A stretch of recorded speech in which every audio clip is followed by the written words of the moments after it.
ஓம் அகிலாண்டேஸ்வரியே போற்றி, அகிலத்தை ஆள்பவளே போற்றி போற்றி. நல்லதே நினைப்போம், நல்லதே விதைப்போம்.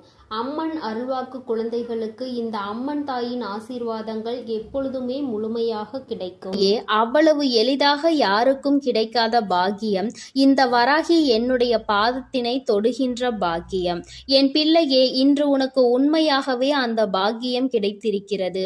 என் குழந்தையே, உன்னுடைய மனதிற்குள் இந்த நல்ல நாளில் தெய்வத்திடம் இருந்து நாம் அன்பினை பெற்றுவிட வேண்டும் என்று என் குழந்தை நீ நினைக்கின்றாய் அல்லவா? என் பிள்ளைக்கு வாழ்க்கையில் எத்தனை தேவைகள் இருந்தாலும் இந்த நல்ல நாளில் எப்படியேனும் நம் தாயானவளின் மனதை குளிர வைத்து விட வேண்டும் என்றுதானே என் குழந்தை நீ நினைக்கின்றாய். நிச்சயமாக நீ நினைத்தது இந்த வாழ்க்கையில் இந்த தாயானவளை நிலைநிறுத்தி வைக்க வேண்டும் என்று நினைத்திருக்கின்ற உன்னுடைய எண்ணத்தினை உண்மையாக்கவே இன்று இந்த தாயானவள் என்னுடைய பாதத்தை உன்னை தொட சொன்னேன். தங்கமே, உன்னுடைய தாயானவளின் பாதத்தை உன் கண்களால் நீ பார்த்து விட்டாலே உனக்கு அதிர்ஷ்டம் கைமேல் வந்து கிடைக்கும்.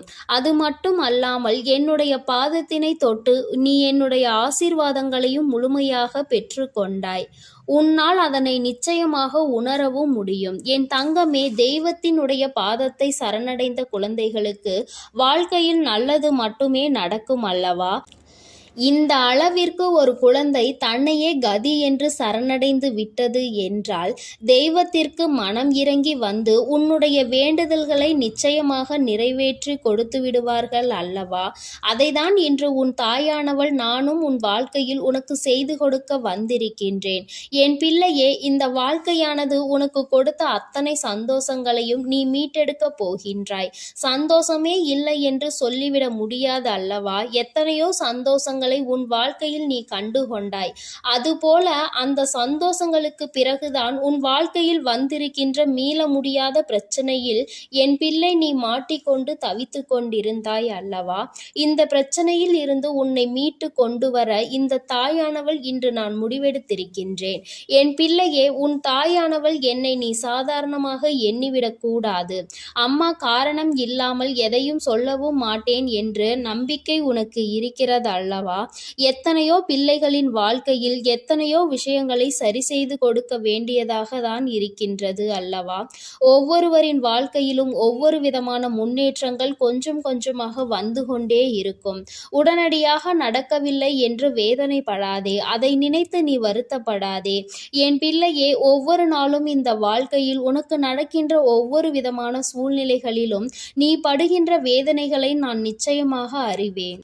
நான் சொன்னது போல ஏன் என்று தெரியாமலேயே உன்னுடைய மனது வேதனைப்படுகின்றது. எதற்காக வேதனைப்படுகிறோம் என்று கேட்டால் உனக்கு பதில் சொல்ல தெரியாது.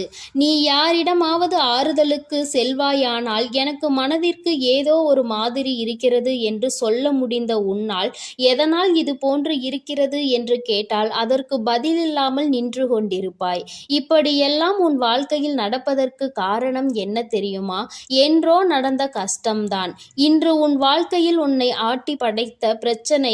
இது எல்லாம் உன்னுடைய மனதிற்குள் நின்று கொண்டே இருக்கின்றது. நீ அதை ஒருபொழுதும் மறக்காமல் இருந்து கொண்டிருக்கிறாய்.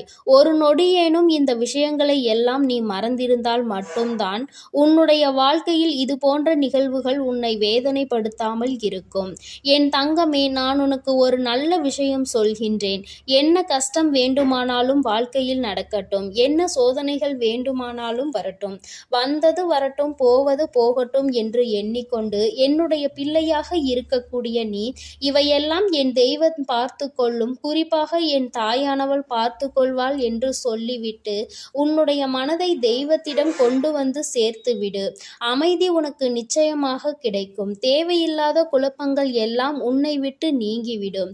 தேவையில்லாத சிந்தனைகள் உனக்குள் இருக்காது. உன் எண்ணம் எதை பற்றி அடிக்கடி சிந்திக்கின்றதோ, உனக்கு உதாரணத்திற்கு சொல்ல வேண்டும் என்றால், என் குழந்தை, நீ இப்பொழுது வாடகை வீட்டில் இருந்து கொண்டிருக்கிறாய் என்றால், நீ மனம் வேதனை அடைந்து கொண்டிருக்கின்றாய் என்றால், உனக்கு சொந்த வீடு வேண்டும் என்ற எண்ணம் இருக்கும் பட்சத்தில் மனது எப்பொழுதுமே அதனை மட்டுமே நினைத்து கொண்டிருக்கும். நம்மால் முடியும், நம்மால் ஒரு சொந்த வீடு கட்ட முடியும், நமக்கென்று ஒரு இடம் வாங்க முடியும் என்ற நேர்மறையான எண்ணங்கள் உனக்குள் வேரூன்றி நிற்க வேண்டும். நம்மால் எல்லாம் எங்கே முடிய போகிறது, இதுவெல்லாம் நம்மால் செய்ய முடியுமா என்ற எண்ணம் ஒரு நாளும் உனக்கு வந்துவிடக் கூடாது. உன் வார்த்தைகள், உன் வாயிலிருந்து வருகின்ற வார்த்தைகள் உனக்கு வாழ்க்கையை கொடுக்கும் என்பதை நீ மறந்து விடாதே. நீ பேசுகின்ற வார்த்தைகள் ஒவ்வொன்றும் உன்னுடைய வாழ்க்கையாக மாறிவிடும். உன்னால் முடியும், முடியாது என்பது இரண்டாவது விஷயம். உன்னால் முடியும் என்று நீ உன் வாயால் சொல்லிவிட்ட பிறகு அந்த வார்த்தைகளை, அந்த விஷயங்களுக்கு உயிர் கொடுத்து அதை செய்து கொடுத்து விடும் என்பதை நீ புரிந்து கொள்ள வேண்டும். என் தங்கமே, என்னாலும் வேதனைப்படும் பொழுதெல்லாம் நீ என்ன நினைக்கின்றாய் தெரியுமா? தெய்வம் என்ற ஒன்று இருக்கின்றதா இல்லையா? நாம் கவலைகளையும் நம் கண்ணீர்களையும் கண்ணெடுத்து பார்க்கின்றார்களா என்ற சந்தேகம் எல்லாம் உனக்கு அதிகபட்ச உச்சபட்சமாக கவலையில் இருக்கும் பொழுது உனக்கு வருகின்றது. மற்றபடி சந்தோஷமாக இருக்கும் பொழுது, மனம் குதூகலத்தில் குதிக்கும் பொழுதும் தெய்வம் இருக்கிறதா என்று நீ சிந்திப்பது கிடையாது அல்லவா? அம்மா சொல்லும் பொழுதே உனக்கு சிரிப்பு வருகின்றதா? அது உண்மைதான். கஷ்டத்தில் இருக்கும் பொழுது என்னை தேடுகின்ற பிள்ளை, நீ சந்தோஷமாக இருக்கும் பொழுது நான் கொடுத்தேன் என்று உன்னால் உணராமல் நீ நின்று கொண்டிருக்கின்றாய். நான் உன் வாழ்க்கையில் முழுமையாக நிறைந்திருக்கின்றேன். இந்த தாயானவள் என்றும் உன்னை ஆசீர்வதித்து கொண்டிருக்கின்றேன் என்பதை நீ மறந்து விடாதே. அம்மா அத்தனை சுலபமாக எல்லாம் உன்னை தவிக்க விட்டு விட மாட்டேன். என் பிள்ளையே, உனக்கு யாரும் இல்லை என்று ஒரு நாளும் நினைக்காதே. உன்னுடைய வேதனைகளுக்கு எல்லாம் மருந்தினை இந்த தாயானவள் நிச்சயமாக உன் வாழ்க்கையில் கொண்டு வந்து கொடுப்பேன். இன்று இந்த நல்ல நாளில் என்னை கண்டு என் வாக்கினை நீ கேட்டு கொண்டிருக்கின்றாய். நீ செய்திருக்கின்ற பாக்கியம்தான் இதற்கு காரணம் என்பதை நீ உணர்ந்தாலே போதும். முதலில் உன் மீது அதிக நம்பிக்கை வைத்து உன்னால் முடியும் என்பதை நீ முழு மனதார நம்பு. எந்த சூழ்நிலையிலும் உன்னால் முடியாது என்று நீ நினைத்து விடாதே. என் தங்கமே, நீ உன்னால் முடியாது என்று நினைக்கின்ற காரியம் வேறு யாராலும் முடியாது என்பதை நீ புரிந்து கொள். எங்கே ஒரே இடத்தில் நீ தேங்கி நின்று விடுவாயோ என்றுதான் உன் அம்மா உன்னை ஓடு ஓடு என்று சொல்லிக்கொண்டே இருக்கின்றேன். ஏனென்றால் நீ தேங்கி நிற்கின்ற அந்த நேரத்தில் உன்னை விட பலசாலியோ, உன்னை விட பலமான ஆளோ வந்து கொண்டிருப்பார்களே. உன்னை முந்தி செல்ல வாய்ப்புகள் அதிகம் அவர்களுக்கு கிடைத்துவிடும் அல்லவா? என் பிள்ளையே, உனக்கு கிடைத்திருக்கின்ற அரிய வாய்ப்புகளை நீ பயன்படுத்தி கொள்ள வேண்டும். தெய்வம் எப்பொழுதுமே உனக்கு வழியை தான் காண்பித்து கொடுப்பார்கள். அதை சரியாக பயன்படுத்தி கொள்வது உன்னுடைய கடமை என்பதை நீ புரிந்து கொள். நான் உனக்கு கொடுக்கின்ற ஒவ்வொரு வாய்ப்புகளையும் நீ சரியாக பயன்படுத்தி கொள். தெய்வம் நேரில் ஒரு நாளும் வரப்போவது கிடையாது என்பதை உணர்ந்துவிட்ட பிள்ளைகள் வாழ்க்கையில் கிடைக்கின்ற ஒவ்வொரு சிறிய வாய்ப்புகளையும் தெய்வம் கொடுத்த வாய்ப்புகள் என்று எண்ணி நிச்சயமாக பயன்படுத்தி கொள்வார்கள் என்பதில் எந்த ஒரு மாற்று கருத்தும் கிடையாது. அப்படித்தான் உன் வாழ்க்கையிலும் உனக்கான நல்ல விஷயங்கள் எல்லாம் நடக்கப் போகின்றது. என் குழந்தையே, இப்படி உன் வாழ்க்கையில் உன்னை சுற்றி நடக்கின்ற ஒவ்வொரு விஷயங்களிலும் இருந்து நீ உன்னை காத்திட வேண்டும் என்றால் முதலில் உன் மனதில் இருக்கின்ற நல்ல எண்ணங்களை எல்லாம் நீ வெளிக்கொண்டு வர வேண்டும். உனக்குள் இருக்கின்ற தீய சிந்தனைகளை எல்லாம் நீ விட்டுவிட வேண்டும்.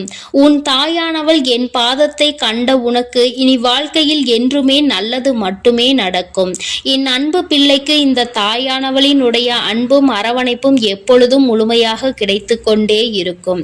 என் தங்கமே, அதனால் நீ எதற்காகவும் கலங்காதே, எதை நினைத்தும் வருந்தாதே. நீ நல்லதையே நினைத்தால் உன் வாழ்வில் எல்லாம் உனக்கு நல்லதாக மட்டுமே நடக்கும்.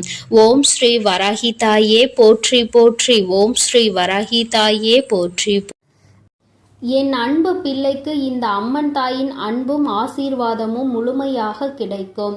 ஓம் அகிலாண்டேஸ்வரியே போற்றி. அகிலத்தை ஆள்பவளே போற்றி போற்றி.